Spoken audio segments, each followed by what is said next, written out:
TBS পালসে সবাইকে স্বাগত জানাচ্ছি। আমি জাহিদ নওয়াজ খান। আমরা আজ কথা বলবো বিএনপির অন্যতম শীর্ষ নেতা ডক্টর আব্দুল মঈন খানের সঙ্গে, এবং তিনি একই সঙ্গে বিএনপি যে সংস্কার বিষয়ক কয়েকটি কমিটি করেছে তার অন্যতম নির্বাচন বিষয়ক সংস্কারের যে কমিটির প্রধান। ডক্টর মঈন খান, আপনাকে টিবিএস পালসে স্বাগত জানাচ্ছি। ধন্যবাদ। আপনি হয়তো দেখেছেন যে আজকে আইন উপদেষ্টা ডক্টর আসিফ নজরুল সরকারের 100 দিন উপলক্ষে একটি প্রেস কনফারেন্স করেছে। সেখানে সাংবাদিকদের একটি প্রশ্ন ছিল, যে প্রশ্নটা আসলে বাংলাদেশের মানুষের সকলের এই মুহূর্তে প্রশ্নটা ছিল যে নির্বাচন কবে হবে। তখন আইন উপদেষ্টা বলেছেন যে অতি প্রয়োজনীয় সংস্কার শেষে নির্বাচন হবে। আপনার কাছে জানতে চাই, আপনার কাছে বা বিএনপির কাছে বা এই দেশের মানুষের এখনকার যে রাজনৈতিক যে প্ল্যাটফর্ম গুলো আছে তাদের কাছে এই অতি প্রয়োজনীয় সংস্কার মানে কি, কোন কোন সংস্কার গুলো অতি প্রয়োজনীয়? আপনাকে ধন্যবাদ। এটা অত্যন্ত আনন্দের বিষয় যে আজকে আইন উপদেষ্টা এই কথাগুলো বলেছেন, যে কথাগুলো আমরা বিগত 3 মাস ধরেই এসেছি, যে পৃথিবীতে তো সংস্কারের শেষ নেই, আর সংস্কার চিরকালই চলে। এটা এমন কোনো বিষয় নয় যে আজকে আমি সংস্কার করলাম কাল শেষ হয়ে গেল। এটা একটি চলমান প্রক্রিয়া। সংস্কার সব বিষয়ই হতে পারে। সমাজ পরিবর্তনশীল, এবং সেই পরিবর্তনশীল সমাজে সংস্কার তো নিয়তই চলবে। আমরা কিন্তু প্রথম থেকেই এই কথাটি বলে এসেছিলাম যে এই সরকারের যে মূল যে ম্যান্ডেট, যেটা ছাত্র জনতা তাদের দিয়েছে, সেই ম্যান্ডেটটি হলো যে একটি গণতান্ত্রিক পথে বাংলাদেশকে ফিরিয়ে আনতে হবে স্বৈরাচার থেকে। এটাই যদি আমরা বলি এবং দেশের মানুষ যদি বলে, তাহলে কিন্তু সংস্কার ক্ষেত্রে সবচেয়ে বেশি যেটা গুরুত্ব দিতে হবে, নির্বাচন সুষ্ঠু এবং নিরপেক্ষ করে সেই নির্বাচনের মাধ্যমে জনগণের প্রতিনিধিত্বমূলক, সত্যিকার প্রতিনিধিত্বমূলক একটি সংসদ গঠন করতে হবে, যে সংসদ একটি জনগণের সরকার গঠন করবে। উনি ঠিক একই রকম বলেছেন যে মোস্ট এসেনশিয়াল কিছু সংস্কার করে যত দ্রুত সম্ভব নির্বাচন দেব, এটা বলেছেন। আর একটু যোগ করি, উনি এটাও বলেছেন আমরা জাস্ট এই জিনিসটা চাই না যে আগের মতো কোনো ভুয়া নির্বাচন হোক। আমরা রাজনীতি করি জনগণের কল্যাণে এবং জনগণের প্রতিনিধিত্বের মাধ্যমে। আমরা যদি ভোটে যদি মানুষ আমাদের নির্বাচিত করে, তাহলে আমরা দেশ পরিচালনার দায়িত্ব গ্রহণ করি।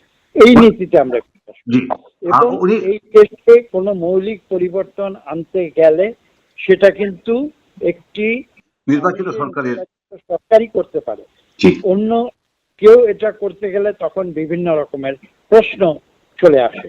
যে এই বিষয়গুলি যদি বিবেচনায় রাখি, তাহলে আমরা স্পষ্ট করে এটাই বলতে চাই যে নির্বাচনের জন্য যে অত্যাবশ্যকীয় যে সংস্কার, সেই সংস্কার সরকার করে যত দ্রুত সম্ভব একটি সুষ্ঠু নিরপেক্ষ নির্বাচন ঘোষণা করে দেয়, সেটাই সকলের জন্য মঙ্গল, দেশের জন্য মঙ্গল।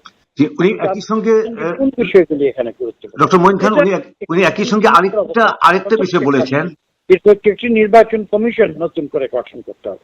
এবং আমরা সরকারকে ধন্যবাদ জানাই যে সরকার এই বিষয়ে ইতিমধ্যে প্রয়োজনীয় পদক্ষেপ গ্রহণ করেছে এবং তারা আশা করছি অবিলম্বে একটি নতুন সুষ্ঠু নিরপেক্ষ নির্বাচন কমিশন গঠন করবে। উনি আরেকটা কথা বলেছেন যে ওনারা এরকম বিষয় চান না। কিন্তু একদিনে সারা দেশে নির্বাচন করে থাকে, 12 কোটি ভোটার এবং 300 সিটে প্রায় 1,500 থেকে 2,000 প্রার্থী থাকেন।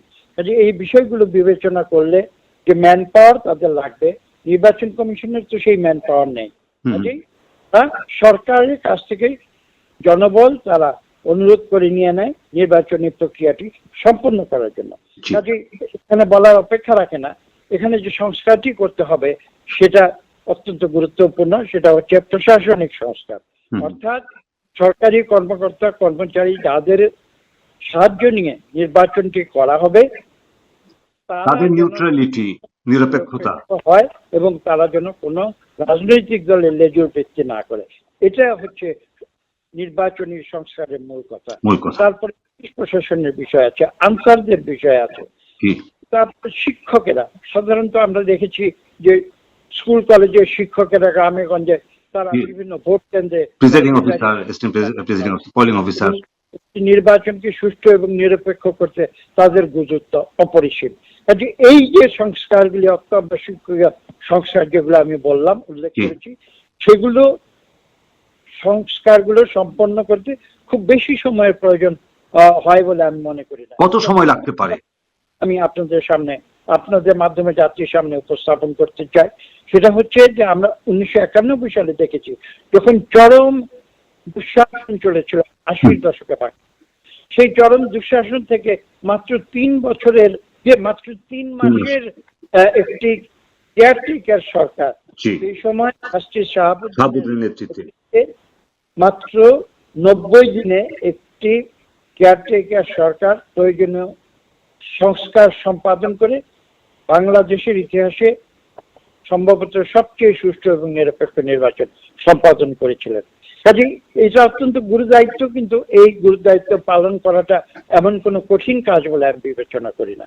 কাজে আমি যে বিষয়ে যেভাবে ব্যাখ্যা করেছি সেই প্রয়োজনীয় অত্যাবশ্যকীয় সংস্কার যেটা নির্বাচনের জন্য প্রয়োজন সেগুলো করে যথাসম্ভব শীঘ্র এই অন্তর্বর্তীকালীন সরকার নির্বাচন ঘোষণা করে দিলে আমি বিশ্বাস করি জনগণের প্রত্যাশা পূরণ হবে। আপনাকে ধন্যবাদ।